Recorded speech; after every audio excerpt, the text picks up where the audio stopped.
আরজিকর হোক কিংবা ঝাড়গ্রাম, বিচার চাই এই স্লোগান তুলে আজকে রাস্তায় নেমে পড়েছেন সাধারণ নাগরিক থেকে তারকারা প্রত্যেকে। কারণ প্রত্যেকেই চাইছেন যে এই অন্যায় শেষ হোক। পুরোটা দেখার জন্য অবশ্যই নজর রাখুন সিটি সিনেমার পর্দায়।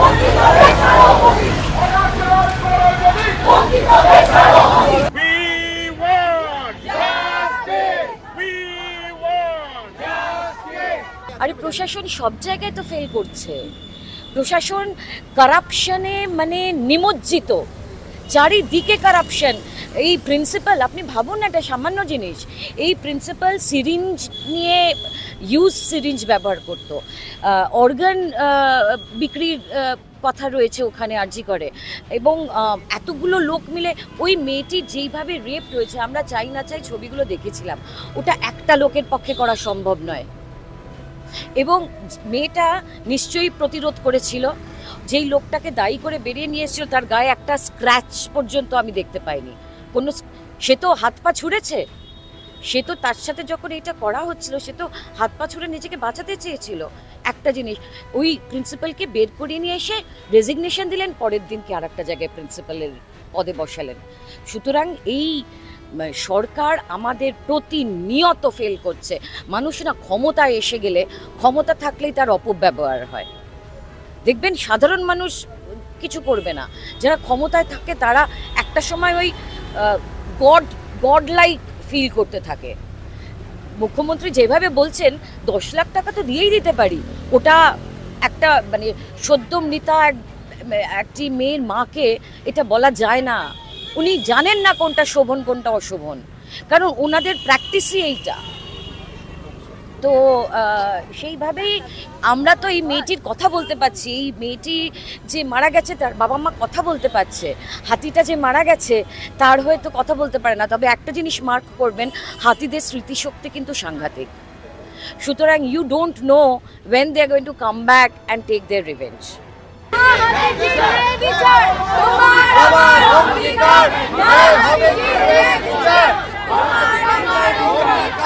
যেটা দেখা যাচ্ছে সেটা হচ্ছে শিশুরা, পশুরা আর নারীরা সেফ নয় আমাদের দেশে। এটা যুগ যুগান্তর ধরে দেখা যাচ্ছে। আজ আমরা তিলোত্তমার পাশাপাশি তিলোত্তমার জন্য রোজ রাস্তায় নামছি। যতদিন না জাস্টিস পাওয়া যাবে ততদিন আমরা রাস্তায় নামবো। এই প্রতিবাদ থামবে না। যদি ভেবে থাকে প্রশাসন যে আমরা আস্তে আস্তে থিতিয়ে যাব, এবারে কেউ থিতিয়ে যাবে না, প্রতিবাদ জারি থাকবে। আজ নেমেছি পথে। একজন অন্তঃসত্ত্বা মা, একজন অন্তঃসত্ত্বা নারী, একজন মা পেটে সন্তান সমেত অবস্থায় তার পিঠে জ্বলন্ত বড়শি গেঁথে দেওয়া হয় এবং মা এবং সন্তান 26 ঘন্টা তোড়পে মারা যায়। এটা হুলাপাটি দিয়ে করানো হয়, যেটি সুপ্রিম কোর্টের ল অনুযায়ী ইল্লিগাল। ডিএফও কি একটা ইল্লিগাল কাজ করতে পারে? সুপ্রিম কোর্টের লকে অমান্য করে কি এই কাজটা করা যায়? কি করে করা হলো? তাহলে এখানেও দেখা যাচ্ছে রক্ষকই ভক্ষক। তাহলে আমরা আম জনতা আর কি এজেন্ডা নিয়ে রাস্তায় নামবো? এটা তো একটা মগের মুল্লুকে পরিণত হচ্ছে আস্তে আস্তে। এর প্রত্যেকটার বিচার এক এক করে আমাদের চাই। এই অন্তঃসত্ত্বা নারীর বিচারও চাই, তিলোত্তমার বিচারও চাই। যাদবপুর ইউনিভার্সিটিতে যে র্যাগিংটা হলো তার কি ফলাফল হলো? সেটার ফলাফলও আমরা পাইনি। জানতে চাই, সকালবেলা যিনি ফোন করে জানিয়েছিলেন যে আপনার মেয়ে আত্মঘাতী হয়েছে, তাকে কেন রাজসাক্ষী করা হচ্ছে না? রাজসাক্ষী করে সেফটি দিলেই তো সে আর ভয় পাবে না। এটা না খুব সহজ, সবাই বুঝতে পারছে এই সবকটা ওপেন শার্ট কেস। কিন্তু যে ছেলেখেলাটা করা হচ্ছে এটা জনগণ বুঝতে পারছে। এই ছেলেখেলাটা কিন্তু এবার আর জনগণ সহ্য করবে না। আমাদের এই মায়ের বিচার চাই, আমাদের তিলোত্তমার বিচার চাই। এর আগে যারা যারা বিচার পায়নি তাদের প্রত্যেকের বিহাফে আমরা রাস্তায় নেমেছি। আমরা ছাড়বো না বিচার না পাওয়া অবধি। আর বোকা হয়ে নেই জনগণ।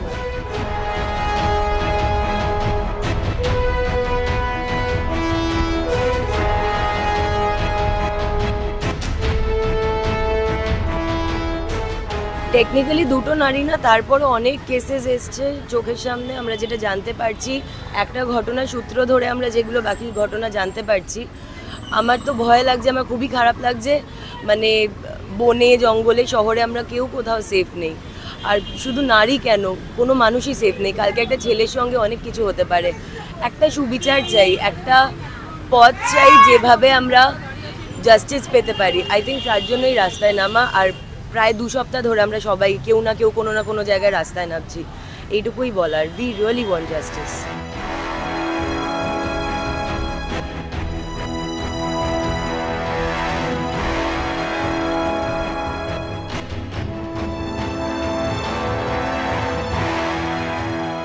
সেফ তো একদমই ফিল করছি না, এবং আমি সেদিনই ভাবছিলাম যে আমাদের দেশটা এমন একটা জায়গায় গিয়ে দাঁড়িয়েছে যে একমাত্র একটা পূর্ণবয়স্ক পুরুষ ছাড়া মানুষ, পশু, কোনোভাবেই মানে কোনো প্রজাতিরই নারীরা সেফ নয়। তো সেইটা তো চলতে দেওয়া যেতে পারে না একটা সভ্য স্বাধীন দেশে, এইটা তো হতে পারে না। আমরা অনেক সময় বলে থাকি যে পাশবিক ব্যবহার, পশুরা আসলে এই ব্যবহার করে না, মানুষই একমাত্র করে, এবং সেটা বন্ধ হওয়াটা খুব জরুরি। সেই জন্য এই রাস্তায় নামা, এবং যারা যারা এই দোষগুলো করেছে তাদের শাস্তিটা খুব ইম্পর্টেন্ট, না হলে অবলা প্রাণী বলে তা, এবং সেটা বন দপ্তরের তরফ থেকে। তো এটা তো যাদের কাছে আমরা সুরক্ষা জন্যে, বন্যপ্রাণী সংরক্ষণ যাদের কাজ, তারা যদি সেই সুরক্ষাটা দিতে না পারে তাহলে তার থেকে তো লজ্জার আর কিছু থাকে না।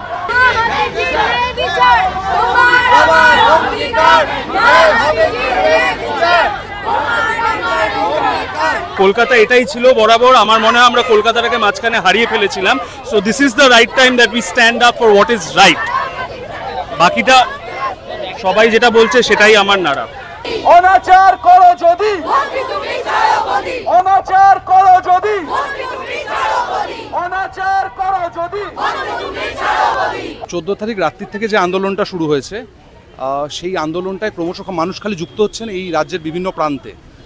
এবার যারা ভয়েসলেস, যারা শহরের ভয়েসলেস এবং যারা জঙ্গলের ভয়েসলেস, তাদের হয়ে আওয়াজ তোলার মানুষের সংখ্যা তো খুব কম। তাই আমাদের একসাথে হওয়া, জড়ো হওয়া, এবং হাতিটার ওপর যে অন্যায়ভাবে, এবং সুপ্রিম কোর্ট যেখানে হুলা পার্টিকে নিষিদ্ধ করেছে, সেই বন দফতর হুলা পার্টিকে ডেকে হাতিটাকে মেরেছে, যেটা সত্যি খুব আশ্চর্যের এবং শকিং। বন দফতরের উপস্থিতিতে বনমন্ত্রীর এলাকাতে, এবং মাথায় রাখতে হবে ঝাড়গ্রামে কিন্তু রামলাল বলে একটি হাতি আছে যে নিয়মিত ঝাড়গ্রামে ঘোরাফেরা করে, এবং ঝাড়গ্রামের মানুষদের সে প্রিয়, এবং ঝাড়গ্রামের মানুষরা সেখানে তাদের খাবারের গোডাউন খুলে দেয়, মানে আলুর যে গুদাম আছে সেটা খুলে দেয় রামলালকে খাওয়ার জন্য। রামলাল ঝাড়গ্রাম থেকে পশ্চিম মেদিনীপুর অব্দি যাতায়াত করে, তাকে কিছু বলে না, কিন্তু আচমকাই হুলা পার্টিদের কিন্তু টাকা দিয়ে আনতে হয়। অনেকে বলছে যে সাধারণ মানুষরা ভাড়া করে এনেছে, সাধারণ মানুষরা ভাড়া করে আনেনি, ভাড়া করে এনেছে কিন্তু বন দফতর, কারণ টাকা দেওয়ার ক্ষমতা নেই সাধারণ মানুষদের। নাহলে তো অন্য গ্রামে যখন তো তখন হুলা পার্টি বেরোতো এবং হাতিদের মারতো। বনমন্ত্রীর এলাকায় এটা কি করে হলো, বন দফতর কি করে অ্যালাউ করলো, এবং সেই ডিএফও কি করে এখনো পদে আছে যে ডিএফও এটাকে সাইন করলো, এই হুলা পার্টিকে ডাকার ব্যাপারটাকে সাইন করলো। এবং নারীদের ক্ষেত্রে যেটা আমি বলতে পারি যে এই সময়টা না ঘুরে দাঁড়ানোর, কারণ এই যে আমাদের মিছিলগুলো হচ্ছে তাতেও লোকজন মদ্যপ অবস্থায় এসে কিছু পুরুষ অশ্লীলতা করেছে, বহু মহিলারা ফেসবুকে লিখেছেন সেটা নিয়ে। আশ্চর্য এটাই, যেখানে আমরা সোসাইটি হিসেবে কোথাও ফেল করে গেছি, যেখানে প্রতিবাদ মিছিল হচ্ছে নারী নির্যাতনের, সেই প্রতিবাদ মিছিলে আবার নারী নির্যাতন হচ্ছে। তার মানে এটার দায় কোনো মন্ত্রী, কোনো ক্ষমতা, কোনো শাসক এদের নয়, এটার দায় অ্যাজ আ সোসাইটি, আমাদের প্রত্যেকের বাড়ির সমস্যা। একটা মেয়ের ব্রাশ স্ট্র্যাপ দেখা গেলে তাকে খারাপভাবে দাগিয়ে দেওয়া, সেক্সুয়াল ট্যাবু, এইটা হচ্ছে মূল সমস্যা। আসল সমস্যা কিন্তু আমাদের বাড়ির ভেতর, আমাদের প্রত্যেকের বাড়ির ভেতর। আমাদের মারা যখন কেউ একটু ছোটোখাটো পোশাক পরেন, যখন বলে যে মেয়েটা নিশ্চয়ই ক্যারেক্টারলেস, তাই ছোটোখাটো পোশাক পরেছে, সমস্যাটা সেখানে। সমস্যাটা কোনো ক্ষমতাশালী চেয়ারের নয়, কারণ চেয়ারের মানুষগুলো পাল্টাবে, আমরা পাল্টাচ্ছি না। আমাদের নিজেদের পাল্টাবে, আমাদের নিজেদের বাচ্চাদের শিক্ষা দিতে হবে, সেইটা বোধহয় গুরুত্বপূর্ণ।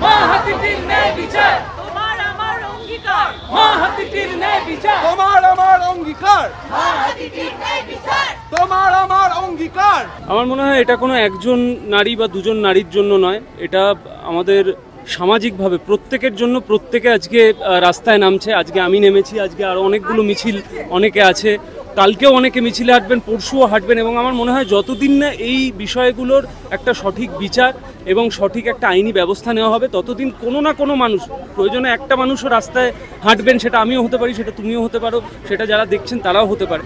এবং দায় তো কোথাও গিয়ে আমাদের, মানে আমরা সামাজিকভাবে আমরাই প্রশাসনকে দুষছি, কিন্তু এই প্রশাসনকে আমরাই নির্বাচন করে এনেছি। তো আমাদের এখানে আমরা কোথাও দায় এড়াতে পারি না। আমার মনে হয় আমরা যদি কোথাও গিয়ে আমাদেরকে বদলাতে হয়, তাহলে মনে হয় সেটা আমাদের গণতান্ত্রিকভাবে ভোটের মাধ্যমে বদলাতে হবে। কিন্তু এই মুহূর্তে যেটা প্রয়োজন সেটা হচ্ছে এই দুটো ঘটনার, এই মা হাতিটি, তার গর্ভে যে সন্তান ছিল, এবং আরজি করের, এবং বহু মায়েরা, মেয়েরা যারা প্রত্যেক দিন নির্যাতিতা হচ্ছেন বাসে, ট্রামে, পাবলিক ট্রান্সপোর্টে, ওয়ার্ক প্লেসে, এবং শুধু মেয়েরা নয়, ছেলেরাও হচ্ছেন।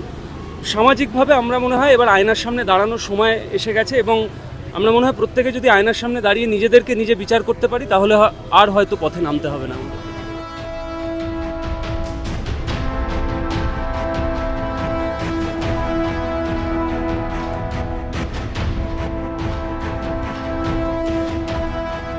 বারবার আমাদের পথে তো নামতেই হচ্ছে। অলরেডি একটা আরজিকর নিয়ে আমাদের পথে নামা 14 তারিখ থেকে শুরু হয়েছে এবং সেটা অলরেডি সুপ্রিম কোর্ট এবং সিবিআই এর ওপরে সেই ভারটা দেওয়া হয়েছে এখন, কিন্তু পুরো জিনিসটাই প্রচণ্ড ডিলেড হচ্ছে। তার সাথে সাথে সেই সমানভাবেই ইম্পর্ট্যান্ট হচ্ছে ঝাড়গ্রামের বিষয়টা, যেখানে একটি প্রেগনেন্ট এবং গর্ভবতী নারী মানে হাতিকে এরমভাবে খুন করা হয়েছে। এবং আমরা গিয়ে কোথাও গিয়ে কোনো আইনও মানছি না। হয়তো এরকম সময় এসছে যেখানে সংবিধানের অনেকগুলো নিয়ম বদলানোর সময় এসছে, কিন্তু সুপ্রিম কোর্টের আইন থাকা সত্ত্বেও কিভাবে ডিএফও এটা অ্যালাউ করলেন যে হুলাপাটি গিয়ে ওইভাবে জ্বলন্ত বর্ষায় ছুড়ে দেবেন হাতিটির গায়ে? এটা তো নিয়মের বাইরে। তাহলে নিয়মও মানছি না, মনুষ্যত্ব হারিয়ে ফেলছি। পৃথিবীটাতে খালি মানুষের থাকার জায়গা? পৃথিবীটাতে তো প্রত্যেকটা প্রাণী, প্রত্যেকটা গাছের সমানভাবে অধিকার আছে, খালি মানুষের নেই। এবং মানুষ তো নেই, এবং তার সাথে এটাও ভুলে যাচ্ছে মানুষ যে খালি মানুষের থাকার জায়গা নয় তো পৃথিবীটা। প্রত্যেকটা মানুষ, প্রত্যেকটা জীব, আমি যদি কাউকে এরকমভাবে ভেদাভেদ না করি, প্রত্যেকটা প্রাণের সমান অধিকার আছে। আমরা কোথায় যাচ্ছি, কোথায় আমাদের সত্যি, ও বলছিল একটু আগে যে আয়নার সামনে কেউ দাঁড়াতে পারবো না। যারা অপরাধী তারা তো পারবেনই না, যারা আমরা চুপ করে এতদিন ধরে সহ্য করে এসেছি মনে হয় তারাও দাঁড়াতে পারবে না। এবার খালি আইনের দিকে তাকিয়ে লাভ নেই, আমাদের প্রত্যেকের নিজস্বভাবে প্রতিবাদটা করা দরকার। এবং আমাদের সামনে যেই ঘটনাগুলো ঘটে যাচ্ছে সেগুলোতে আর চুপ করে থাকার সময় নেই। এবার প্রত্যেকটা মানুষের ইন্ডিভিজুয়ালি দরকার হচ্ছে এইগুলোর প্রতিবাদ করা, যাতে, কারণ সত্যিই সম্ভব না যে প্রত্যেকটা মানুষের পেছনে একটা করে পুলিশ দেওয়া। আমরাই যদি নিজেরা এগুলোর প্রতিবাদ করি তাহলেই হয়তো এটাকে কোথাও থামতে পারে, নাহলে থামবে না।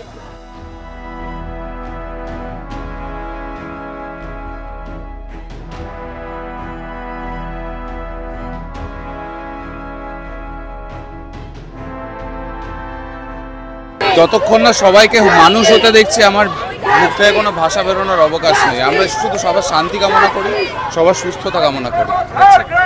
অনাচার করো যদি, অনাচার করো যদি, অনাচার করো যদি। বলিউডের latest update, gossip and entertainment পেতে সাবস্ক্রাইব করুন শুধুমাত্র সিটি সিনেমা, আর ফলো করুন সিটি সিনেমার Instagram, Facebook, Twitter and share chat page.